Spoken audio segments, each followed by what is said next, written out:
Welcome on the second day of the 15 tips on how to survive the holiday season.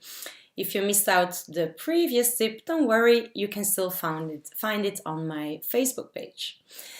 Today we're going to talk about how important it is to make a plan. You make a deal with yourself on what to eat and what not to eat later on the feast.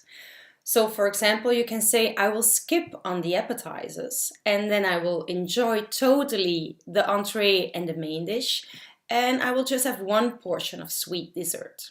And together with that, I will have maximum 2 glasses of wine.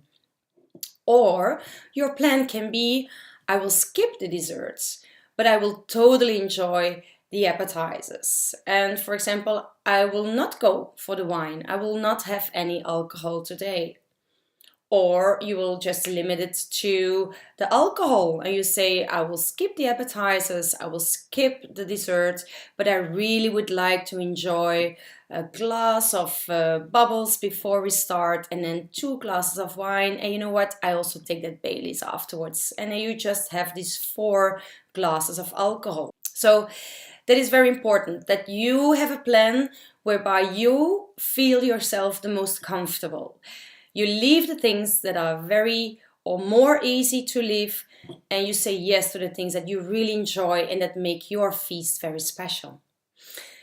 Then, once they're at the feast, you learned yesterday how to say no thank you. But if it's hard to say no thank you, you know what? You have your plan on that note that you write earlier that day. Just pull back a little bit, try to remember the plan and stick to the plan, because then you feel so much better afterwards, and applaud yourself also afterwards if you stick to the plan.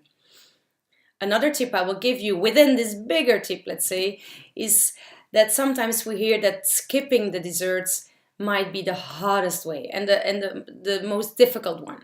What you can do to avoid that is that you take from now on to every dinner where you are invited, you take your toothbrush and your toothpaste. And before the dessert is there, you go washing your teeth in the restroom. You will have this mouth full of mint taste, and that will certainly decrease the appetite in sweet desserts. Okay, so the tip for today is think about what you want and what you will not have, and write it down on a note. Take that note with you in case it gets difficult for you, and stick to the plan. Thank you for listening. See you tomorrow for the next tip of the 15 tips on how to survive the holidays without gaining weight. See ya. Bye.